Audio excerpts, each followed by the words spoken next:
Welcome back to Osprey TV. We are blessed to have Picko, Lucas Pickering, in the house with us today. He's going to be chatting through all things photos, Photoshop, travel, everything. We're just going to ask this guy 1,000 questions. Another instance of a man that I've never met before coming in for an interview. So it's really exciting that I'm going to learn firsthand, about who you are and why you love photography and Photoshop and all things creative. So, mate, Lucas, welcome to Osprey TV. Yeah, cheers. Thanks for having me. It's great to finally meet you. I've probably seen your drone in the air somewhere. Yeah, don't doubt. Probably seen mine as well. Absolutely. Flashing in the air. But, all right, mate, just tell us a little bit about yourself, your background, and also how you got into photography. Yeah, sure. So I'm an engineer by trade, very non-creative. So this is my outlet, photography. I really got into it kind of in my teenage years, snowboarding actually, and I really loved the action photography, and that pushed me into getting a DSLR, and then started getting more interest into the landscape stuff kind of in my mid-20s, just more recently, and only been on Instagram for maybe 2 or 3 years now. Yep, and what kind of gear are you using at the moment? I've a bit of a Sony file. I started on Sony. I think I've had maybe 4 or 5 Sonys.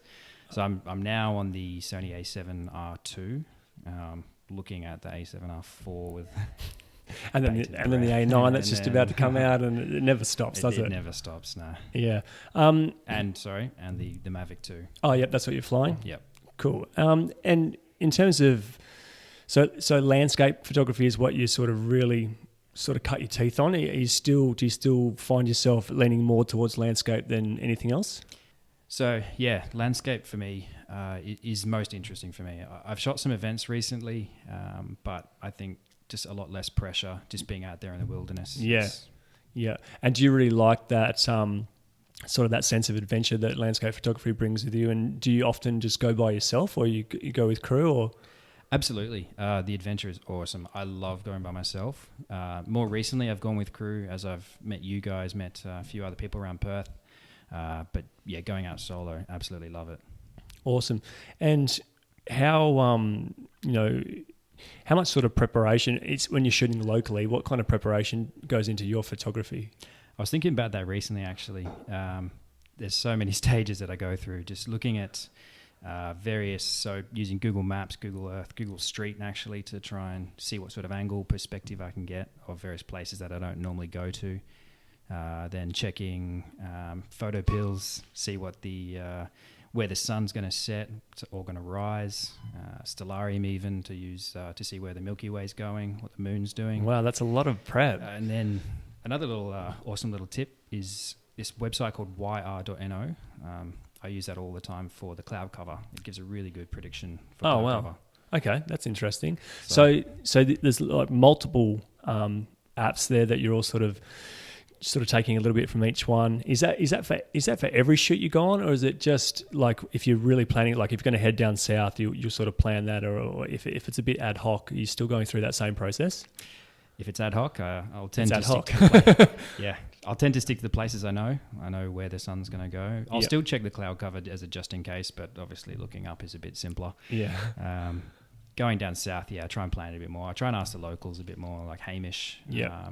He knows a lot about that southern region and get some great advice from him. Yeah, he's really open to advice and helping people out. It's one of the very endearing qualities I found about that guy. Yeah, absolutely. He's really good at teaching. Yeah. And sharing his knowledge, which is great. I met him one time, pitch black, 4 a.m. at Castle at the. Oh, Castle Rock, is it? Yeah. Oh, it was awesome night. Awesome night or morning? It was very dark. Well, that's class. It's not. Mate, I'm interested to know in terms of your compositions and stuff. What is it that catches your eye? What do you like to shoot the most? Is it seascapes? Is it mountain ranges? For me, I think I've got a little bit of a different view to typical landscape photographers. I think I'm probably a bit lazier, so I don't set up the really typical shot. I really like low angle. I like reflections, sunsets. That's why I like to shoot near the coast quite a lot. Just when it's really nice and still, able to get those low angles across the water. That just really draws my eye. Yeah. Not sure if that's for everyone, but I absolutely love it. Yeah, well, I mean, that's what makes it different, which I think is good. And how I noticed some of those shots you did, sort of the guys jumping off the jetties and things like that. How do you look to bring people into your imagery, or is it something that you just sort of, it's opportunistic? If you can find subjects to shoot, then you're happy to do so? Yeah, I'm definitely opportunistic, but I love having to go and have a chat to the people. Yeah. Just see if they're all right for me to take photos Yeah. and offer the photos to them afterwards, which was really awesome. I had a family walking across that same jetty just recently, and I sent them all the photos afterwards, and they were absolutely wrapped. So it was a really nice feeling. Of course they wouldn't be, mate. They've just got these sick photos of themselves, and all they did was walk down the jetty. Exactly. I'd be wrapped too. I might walk down that jetty. We're going to talk about your travel and travel photography, and if you go to your Instagram page, it's some of the most beautifully curated stories that I've seen. Like you really take time to design them and lay them out. And I can see there's a lot of thought in there. Why is that important to you to set your social media up like that? I think the stories that really came about when I first went to Tassie. It's just such a beautiful place, and then a few of the other places like Faroe Islands that I've been to, it's just so beautiful, and I just felt responsibility just to show it off in a similar fashion. And it's almost too easy to create beautiful stories from those sorts of places. Yeah. So Tasmania obviously is an amazing landscape. It's one of those places I was talking to Hamish about. It's similar to New Zealand, where every time you turn a corner, it's like the best landscape you've ever seen. So I'm super excited to get there. They do have quite strict drone laws there. Am I right? They do, yeah. Just back to what you mentioned about every corner. That's why it's dangerous Yeah. to keep your eyes on the road, because it is just so. There's just so much happening every half hour. You're in a completely different landscape. Yeah. Drone laws, yeah, absolutely, very strict. I think I flew my drone once or twice when I was there, and then in the end, it just wasn't. I didn't find it worth it because it's just so beautiful. You get so high up anyway with how mountainous it is. You don't need the drone. Particularly need it, yeah. I found I went to Yosemite last year, and it's a complete ban there. There's no drones allowed. And although I was spewing because you think, this would be amazing with a drone, it also gives you a bit of freedom to not have to worry about what am I shooting with.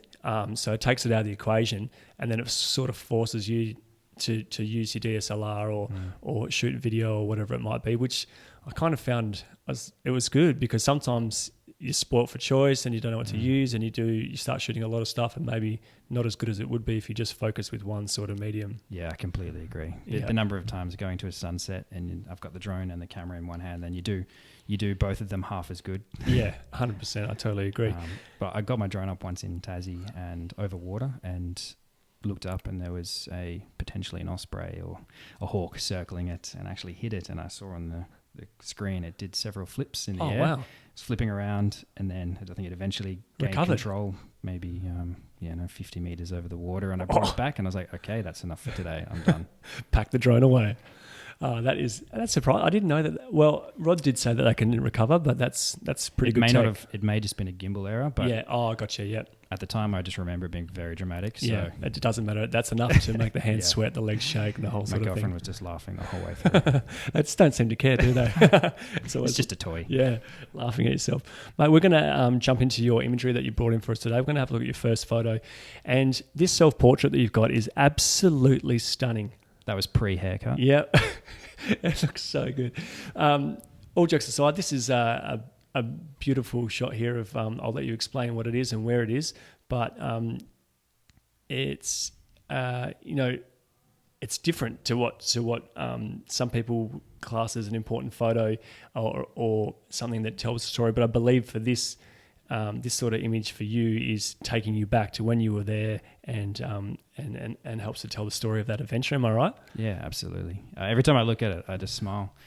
So when I went to the Faroe Islands, and I really wanted to come across Highland cows. I was looking the whole time. So similar to when you're driving around the corner, always looking out the whole time. And on the last day, I just went to a random town and came across this small paddock with one Highland cow, and there was these two other normal, I think they were Friesians, the black and white cows in the background. Yeah, I was trying to get the shot without them, and then this little guy, I was there for about probably an hour just trying to get a photo, and I saw that he shook his head, and I was like, I need to get that, and finally got it, and I was just in this enormous valley. I was going to say, did you trek into the field to get that close. Yeah, so I stayed outside of all the farmers' fences and everything because they're very strict. Yeah, I there can about imagine. their property. The whole island is essentially private property. Yeah. So it's very difficult to try and find places. Yeah, to you not probably don't want tourists taking annoy selfies people.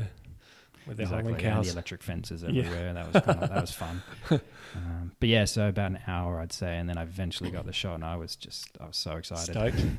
And so where were those other cows that you had to cut out? Were they sort of... I waited and I got the right angle to Yep. get them out of the shot, Oh, and great. I used my 70 to 200 to try and isolate this guy. Oh, it's an amazing shot. They're an incredible beast. I saw some of them when I was traveling through Scotland as well, and they're awesome looking animal. And they're just so friendly as well. Yeah. So where is the Faroe Islands for those that don't know? It's an incredibly small set of islands between Scotland and Iceland. Okay. You can fly there from London or from Iceland. I flew from Copenhagen. Okay. And what was it that made you want to go there of all destinations? Were you inspired by other photographers who've been there and you thought, man, I've got to go there as well? Absolutely. There's some pretty special spots there that I saw people like Mads Peter Iversen shoot there, and it was just absolutely incredible. Yeah. I was flying to Europe for work, and so I thought, well, I may as well take this opportunity to do something else that I want, so I chucked in a little side trip to the Faroe Islands. Awesome. How long were you there for? So I was in the Faroes for 7 days. Okay. And given it was maybe 3 hours of darkness, so I could make it the massive amount of time there. Wow.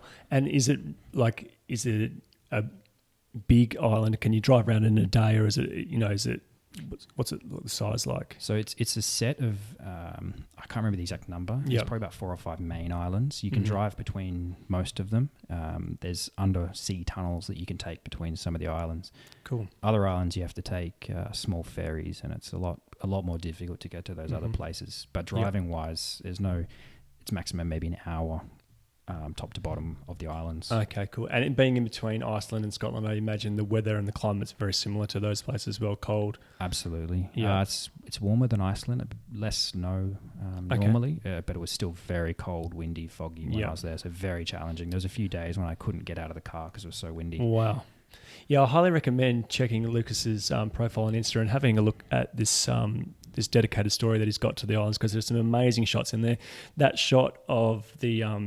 soccer pitch. Yeah. Is it? Yeah. Incredible place. That I saw on someone's Instagram. And so I went Google Maps. I was searching the entire island trying to find it and got it eventually. Yeah. Then when I got there, they turned it into a caravan park. I saw, man. There's like, you had got your before and afters on there. There's like 10 or 15 I had to do a caravans. shopping. But yeah, it looks amazing. And they're literally just taking up as much space as they can. They're trying to, like, in terms of putting something somewhere. Absolutely. Just it's either throw that or cliffs. Yeah, that's it. Yeah. Amazing. We'll flick to the next shot. Wow. That is insane, buddy. Yeah, incredible. And I bet you that brings back some pretty good memories. Is this, just explain to me where this is and also the story behind getting this image. Is it a pano? Yeah, so this is a panorama. It's about maybe 5 gigabyte photo normally. It's a HDR. So I did the auto exposure bracketing. I think it was 3 or 5 shots, but maybe 9 or 10 panels across. So massive photo, because it was very contrasty on the day because the sun had gone over the hills there. So very dark in the valley.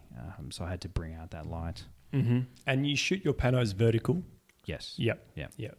That's interesting. And so where were you, do you have to sort of trek to get to your location here, or is it you just literally pull over the side of the road and this is what it looks like? Yeah, crazy thing. It was really simple to get to. This is maybe a 40-minute drive from the main city there. Main town, it's not a city. Yeah. And there was nobody there. There was 2 horses walking along the road. That was it. Me and 2 horses. Oh my goodness. And is that a little church down there that we can see? Yeah, that church has been in a lot of photos. Yeah, that's pretty famous, that one, right? Yeah. Quite a famous place. Over to the right as well, there's another small little farmer's house that's also really famous. Yep. Unfortunately, that is private property, which a lot of people trespass onto and knock on his window. And I've heard rumours about him angrily scaring people off. So I stayed well clear, and I just kind of came up to this part here. Yeah. didn't need to go down there. Yeah. It's just incredible anyway. Right. And that guy, look where his pad is. He's literally on the side of a cliff, one of the most breathtaking landscape scenes you could possibly imagine. I would believe that it'd get some crazy weather going through there. I'm surely they see some pretty fierce weather. Yeah, absolutely. Cruising The through island there. just gets smashed. That's why I was very nervous about flying in because it's very hit and miss. I think that the flight's been cancelled. Yeah, I can imagine. In terms of your post-production with this sort of image, how much work goes into making it look so vibrant and so nice? Yeah, vibrancy is one of my things. Sometimes I might overdo it, but that's what I like. This one, to be honest, it was because I had the 5 stops for each part of the pano. I just had so much to play with, and the place was just incredibly vibrant there. The grass is just so lush, so the greens and the yellows in the grass, and then the sky. That was the only sunset that I actually had there in my time. Where there was a break in the cloud? Actually, a break in the cloud and some colour in the sky. Oh, awesome. So this one, to be honest, not an enormous amount. Yep. Okay. That's great. I do recognise in a lot of your work that you are very skilled at Photoshop, and you come up with some crazy little bits of art. Where did you learn your skill set? YouTube University? Absolutely. Personally, I wouldn't say skilled. I just play around with it and try things until they eventually work. Yeah. Normally, I'll try something, try and do it, fail, and then go to YouTube and eventually figure out how to do it the right way. So I don't think I'd be technically correct with a lot of things that I do. Yeah. Hey. Get in the end. That's right. With your imagery and your post-production work, are you sort of just bouncing between Lightroom and Photoshop? Is there anything else that you use for your post-production? I like to bring After Effects and Premiere in sometimes, just with the little animations as well. Yep. So I like to mix images with the video as well. Yep. Just to mix it up a little bit, time lapses and various things. So that one you did with the all the yachts in the boat harbour where it was spinning around, how did you create that? That one was kind of an evolution. That was in Sweden, actually, same trip. It was a pretty boring top-down shot of just a jetty, the straight jetty with all the boats. And I'd seen somewhere else someone do the polar coordinates and twisting various things. You can do that with the horizon to make a little planet, essentially. Yeah. So I did that with the straight jetty and turned that into a little impossible jetty. And then eventually, after a while, I then went and animated it and just cut it all out and just animated it twisting just to make a bit of a... Where does this stuff come from, mate? I don't know. It's so good, though. We really enjoy seeing some of the stuff that comes out of your head, which is really, really cool. Excuse me. So back to the Faroes, you spent, just over a week there? Yep. What was it... when you left and on reflection, what were some of the key things about that sort of travel and that experience that you really enjoyed? One of the major things for me that I'll take from my time there was the staying with the families, the locals, incredibly friendly and knowledgeable. They essentially took me into their family, and their little boy was, one of my best friends whilst I was there. It was really special. I did not expect, because I was coming back late and just going out by myself all the time, but the people were just amazing. So how did you tee up with the family? Airbnb. Oh, it's just an Airbnb. Yeah. That is so awesome. Because it is such a small place. There's no hotels or anything, so you are very much staying with the families. Yeah, and the amount of how much richer that makes your experience is worth it 100%, isn't it? Absolutely. Yeah.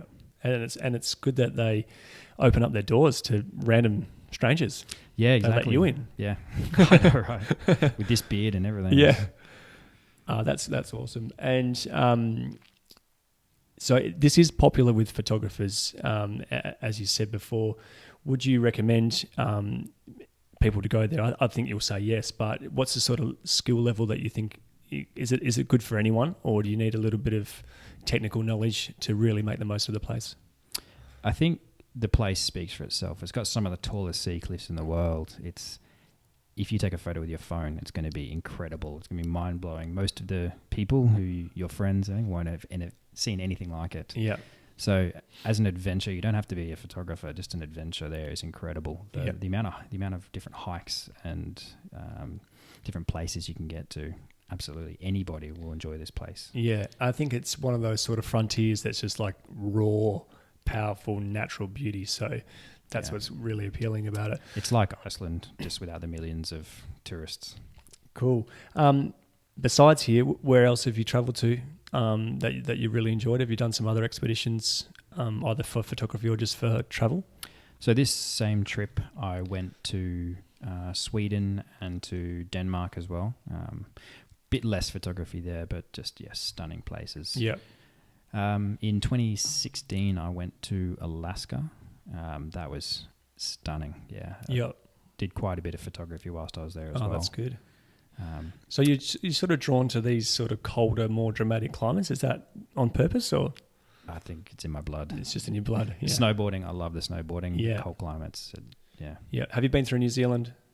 Only when I was younger. Yeah. It's next on the list. Next on the list, yeah. It's so close and so amazing. So, yeah, we're keen to head there soon as well.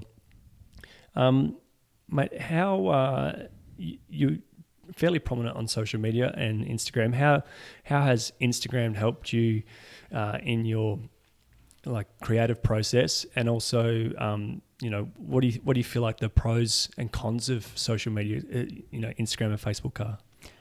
I was quite resistant to Instagram for quite a long time. I didn't see it in a photography light at all. Then eventually when I got on and started using it and meeting people, actually, so first meetup I went to, one of the first people I met was Phil. Yep. Fly Images. People have probably heard about him in Perth. Yeah. He's kind of a big deal around here. Kind of a big deal, yeah. But yeah, I met him back when we both were just starting on Instagram, and obviously a lot's changed since then, and we've met so many more people. Mm. I've learned so much from everybody involved, Hamish, Kane as well. I definitely wouldn't be the photographer that I am right now without meeting all these people, and Instagram definitely played a pivotal role in that. And it seems the other boys have said the same thing. It's a bit of a theme running through the positive aspect of Instagram. They've made a lot of good relationships, and it's been a source of learning and like encouragement, and not being afraid to ask your peers, how do you do this, or what should I do here, and just sort of seeking advice and finding those guys that are happy to help out as well. Yeah, absolutely. We regularly send photos to each other, like, what do you reckon about this? And we're all pretty good with constructive criticism. Yeah. So do you find that you're getting queries and questions from younger generation guys that are trying to improve their craft? Yeah, definitely. It's really humbling when people contact asking about how I did things and where I was shooting as well. Yeah, oh, that's good. When you do post to Instagram and you're sort of feeding the beast again, what do you feel like? What is it about that process and that sort of thing that you don't like as much? What are the cons to social media and keeping up your profile? I'm a big fan of the hiding of the likes. I think definitely it's felt like, for me, it's just taken a little bit of a weight off, the pressure off if a post doesn't get as many likes or anything. And even if you may think that it wasn't affecting you in the beginning, and I thought, it's not that big a deal, but then now it's just like, I've got a little bit more freedom here. Yeah, you don't feel like there's not that direct competition, is there, with and you can kind of just put anything up that you feel like you want to put up. I think a lot of people said the same thing. So I think it took a little bit of adjustment early on, but I think they definitely made the right choice there. Yeah, definitely. And the rest of it can feel like a bit of a formula sometimes, and it's really nice to take breaks. Yeah, not posting for a couple of weeks, or it can be really nice. Yeah, and just I think it's necessary. I think to keep motivation for sure. With your we're just going to move on here to your second shot. Now, this was a huge shot for you, for WA, for Australia, really, and for kangaroos in general. Yeah, exactly. And definitely for... I'm really advocating for kangaroos. Yeah, so. Mate. Now, just talk me through this. I mean, how long did you have to train that kangaroo? I took the kangaroo with me. Yeah, actually. That's it was paid model. Paid model, yeah. Excellent work. I hope they've got their royalties in the mail. So, yeah, just... Mate, explain what's going on here. So that was our beautiful Lucky Bay down in Esperance. I was there with my girlfriend, actually, and she was the original model standing there So I saw the little pool in front of me and thought, oh, that's going to be a nice reflection. As I said earlier, I love reflections. Yep. So found the perfect position, perched myself on the very precariously on the rocks, leaning over the water there, and took quite a few photos of my girlfriend, and was, oh, that was nice. All right, let's start heading back to the beach. Yep. Saw this little guy hopping. I reckon they hop. Yeah. Out along the rocks, and I thought, well, he's going to get funneled to that exact spot where I was taking photos. So I ran back very dangerously and just dived essentially with no caution or anything, just running, screaming. Exactly. And I had the camera set up for single shots, and so I went over and I had one shot to get it, and that was that. And I kind of ran back like an excited little schoolgirl, screaming again. Yeah. That is insane. Perfect timing, perfect everything. Really, that's one of those moments in time that you can't plan for, can't orchestrate it, and probably never happen again. No, pure fluke. Yeah, insane. And how was that received online when you posted that? Oh, that was incredible. The response was amazing. I was really glad to see that people enjoyed it as much as I did, just how ridiculous the photo is. It really is. Did you get people saying, nah, photoshopped? A few, yeah, because it got shared by WA and Australia page as well, and just us had cheeky look through the comments and people just saying, nah, Photoshop can't be. Yeah, there's always going to be those ones, mate. Exactly. Yeah, incredible. And were you like in the water there, or no? So I was leaning. Dry, is it just I was leaning sideways, hanging over the water, so I was inches from falling in. Absolutely insane. I'm surprised it's not on the new label for the Vegemite jars, to be honest. I tried to get Qantas to pick it up. Oh, really? No. Wait, dice. I'm still waiting. Well, you never know. They've got a lot. They get a lot of inquiries. Yeah, I'm sure. We're just going to flick to is there one more there? Yeah. Now, this is something that I found that you're sort of definitely getting more and more well known for. This sort of dreamscape, fantasy, sort of mystical sort of work, and I absolutely dig it because it's that crossover between just photography as well as the art of Photoshop and post production. I'm a really big fan. So talk us through this image, what it took to put it together, and why you like doing this sort of work. Yeah, so this was one of my first dreamscapes essentially, and I just did it because I really like it. I only use my own photos for these types of shots. So the sky, I took that, I think, Safety Bay in WA, and the lake and the model in that photo is my partner. We were down at a salt lake near Esperance. Yep.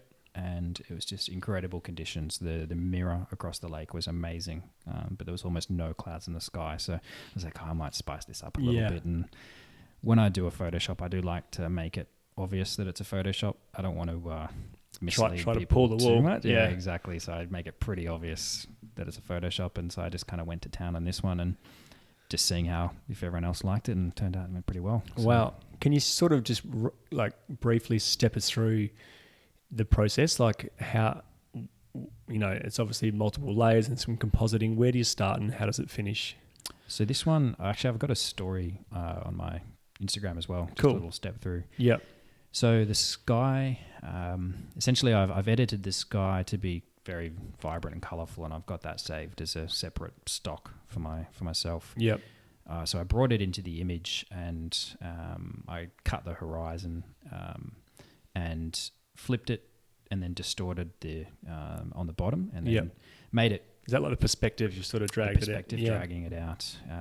To give it the right angles and everything. And then in terms of the ripples, I duplicated the layer on top to try and bring that above the clouds and the water. I didn't do any kind of dropping of the cloud onto the ripples. Yeah. This one I didn't really need to. Yeah. It doesn't really need it. And for the original shot, was your partner like ankle deep like that, or? Yeah. Yeah. Yep. It was incredible conditions, not a breath of wind anywhere. And I took a lot of photos of this place, getting her to do different things, and just did a whole bunch of different edits from it. It was amazing. Is she a willing participant? Sometimes. Yeah. Yeah, I'm sure she loves the end result. She's like, cool, can I have that for my Instagram? Yep, Yeah, exactly. No worries. But she is very patient because Yeah. I do tend to stuff around, and Yeah. whilst the photos might look awesome in the end, It takes a lot to get there. Yeah, I'm exactly the same. And I with can be very indecisive at the Yeah. time. Yeah, my wife has been through the same thing, and now my kids are going through it too. So without them, we wouldn't have any subjects. It'd just be a boring sunset, wouldn't it? Exactly. Yeah, it's incredible, mate. And how long will it take you to edit something like this? That one took a little bit longer because it was kind of when I was more learning and just playing around with it, because I do like to play around with the photos quite a lot just to get it to how I like it. So this one probably a couple of days. Some of the other ones have taken a fair bit longer. Yeah. Do you get to a point sometimes where you've been looking at it for too long and you think it's shit and you want to throw it in the bin and then go and walk the dog or something, come back and fresh eyes? Yep, all the time. Happens and a lot. And then my girlfriend, she's like, I show her and she's like, that's incredible. What are you doing? And I can say, well, can you just notice that little tiny thing over here? She's like, no. No, I can't, mate. No. Yeah, I think that happens to the best of us, whether it's video editing or photo editing or whatever. We can be like, just can't see the forest for the trees sometimes. Exactly. Yeah. Incredible stuff, mate. What do you got coming up in the future? What's your plans for the rest of this year? And have you got any more travel lined up? I'm going down south in November this year. Not doing as much travel as last year. The Faroe Islands was a bit over the top, I guess. Yeah, it was quite significant. So I think more just getting back into photography around Perth at the moment, and down south. I just really want to explore a lot more down south. Yeah, it's right on our doorstep, and it's a massive amount of variety down there as well, which is really, really cool. In terms of your camera setup and your tripods and stuff like that, what kind of, do you using filters for your landscape photography? What's your sort of gear? What kind of stuff you got in your bag? Yeah, so the 16 to 35 is my absolute go-to. I do want to upgrade to the f2.8. I've only got the f4 at the moment, but to be honest, it gets the job done for me. The filters, yeah, definitely. I've got Hader, kind of like a cheaper brand in Nissi, but I do use those all the time. Yep. How important are they, and what do they do for you? For landscape, they're absolutely crucial. For my type of landscape, I do actually sometimes prefer not to use them so that you do get the ripple in the water and you do get the reflections. Yeah. So you're not doing long exposure stuff. Yeah. Yeah. So I like to do a mix of both. I've done quite a few composite photos with using a mix of the long exposure and the much shorter exposures as well. So it do really help out for that. Yeah. Cool. So for this sort of work, where are you drawing your inspiration from? Like, is there guys that you follow that you really love to see their work and that inspires you to do and try things like this? Yeah, absolutely. So for this one, this is definitely an ode to Tom Noske. Oh yeah, he's insane, isn't he? His dreamscapes are incredible. Yeah. I do wish we had landscape and coastlines like he does have over in Victoria. Yeah, he seems to, even his raw shots are just so sick. Absolutely. Yeah, absolute talent, that guy. And I just don't know where this, like, or I'm jealous of the imagination that these guys have. Like, it's it just seems endless, and the manipulation and the like the depth and variation they come up with their art is really, really stunning. It's always fun to watch. I really enjoy that. Yeah, absolutely. The variety in his photos as well. So he does have a lot of similar dreamscapes, but then he brings in these new elements all the time, and that's what I try and do. And I think I diversify probably more than he does, because he's got a formula that really works. Yeah, I think I'm a lot more scattergun at times. I just try all these lots of different things. Yeah, and that may be part of your learning process, or maybe like in 2 years' time you might niche and find something that you really like. But I think that's sort of sorting it out. Yeah. We've got another image here. You brought in a few of them. We can talk all day about these photos, but this is one that I absolutely love, and I know it's a fairly important image for you. So do you want to talk where it is and the story behind this image? Yeah, so this was taken quite some time ago up at the Pinnacles. Most of the Perth people will recognise that landscape. Yep. That was my first real astrophotography session. And so when I first got into photography, Instagram, DK photography were my major inspiration. Everything they did, I just loved it. I loved Dale and Carly's stories. Then when I noticed they were coming across for a workshop in WA, jumped on it immediately. Yeah. And so I was up at the Pinnacles, and it was really bad weather all day, and driving up through the pouring rain. Yeah. Oh, God.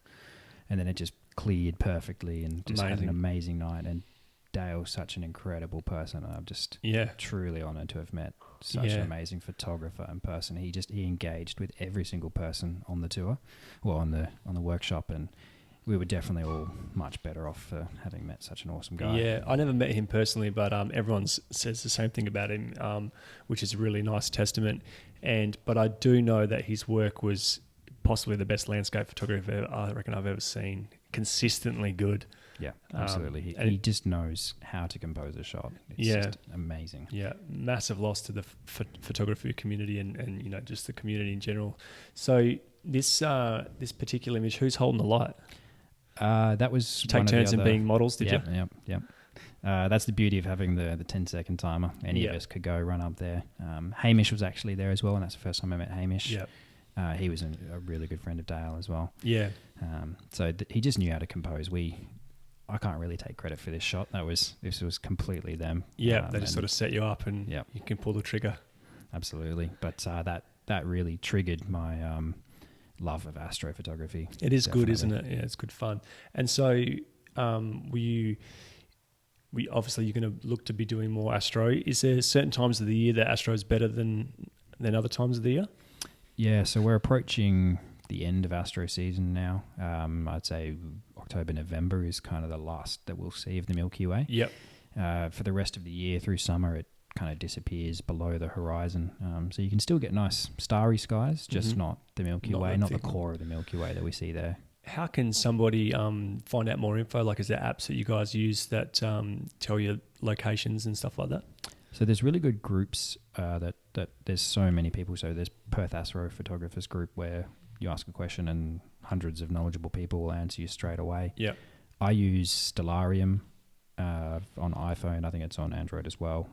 But that's really great. It gives you a visual representation, and you can actually scroll the time essentially, and you can see exactly what the sky does, where the moon is, and where the core of the Milky Way is. And so I compose my shots from that. Wow, that's really cool. So it is a lot of planning is super important for photography, in order to make it efficient, I guess, and also to get the best out of your time, because it's not easy trekking to these places, staying up till 4 o'clock in the morning. So you really want to make the most of it. So some good advice for young guys that want to get into astro or photography in general is to take the time to plan, and also use resources, like you said, like the Facebook groups, Instagram groups, to really try and find out what the other guys are doing.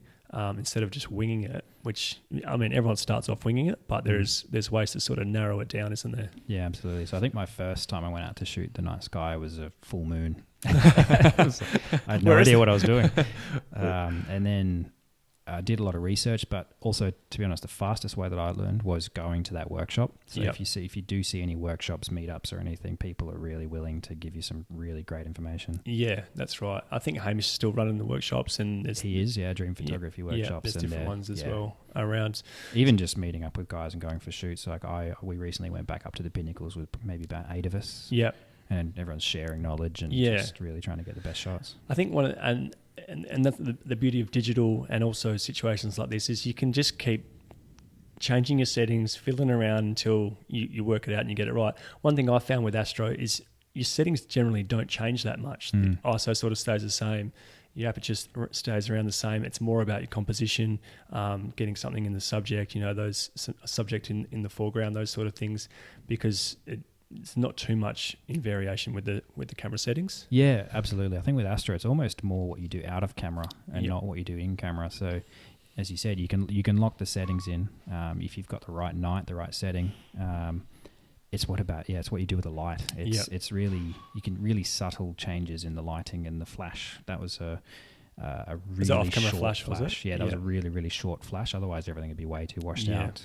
Actually, last time we went, I took a bunch of glow sticks, and everyone was taking their normal shots, and then eventually we all came over and just messing around with the glow sticks with the Milky Way above us. I saw the results of that. It was massive amount of fun. Yeah, really cool. There's a lot of things on the market that you can take, like light bars that put out like a rainbow sort of light and variations, different lights. So that would have been handy. I think I strapped mine to a bamboo pole. It was excellent. dodgier. Yeah, so you've totally MacGyvered it. That's awesome. But yeah, there's whenever you think you sort of hit the limit and you might be getting bored with photography, there's always something that you can introduce, whether it's some new products or new techniques or friends. Yeah, absolutely. It's really good. Yeah, there's sparklers, lume cubes for your drone as well. That's something that's starting to be really cool. What's for younger guys that are coming up or people that are not just guys but guys and girls and people that are interested in photography and doing stuff similar to you, what advice would you give to them? In some tips and tricks for them to progress a little bit quicker than what maybe they normally would. I would say don't be too harsh on yourself. I took a long time to get the right photos, get the right settings. And a lot of the time you only just get that through talking to people, and don't be afraid to talk to people. Yeah. Ask them questions, and most of the time, 9 times out of 10, especially in Perth, everyone's so friendly that everyone's willing to give advice, to give feedback on photos, and really take that on board. Yeah. Don't be too offended if someone has something to say or a suggestion about how you could shoot it better next time or shoot different. It's generally constructive criticism. So yeah, you're right. I know sometimes it's tricky because it's your piece of art and you've worked on it or whatever, and then someone picks holes in it. But it's generally for the better. And like we were talking about before, when you get a fresh set of eyes on it, they can see things that maybe you haven't picked up or you haven't seen because you've been looking at it for so long. So that sort of feedback and joining groups of like-minded people, like small pods or something like that, where like what you guys are doing, sharing photos. What do you think about this? How can I improve? I think that's probably the best way to accelerate your learning and skill set as well. And just doing a lot of shooting. Yeah, just getting out there. Yeah, I'll come back with 300 photos and I think I'll like 3 of them. Yeah. I guess that's another funny thing. How many really good photos are just sitting on your hard drive that you probably never see the light of day?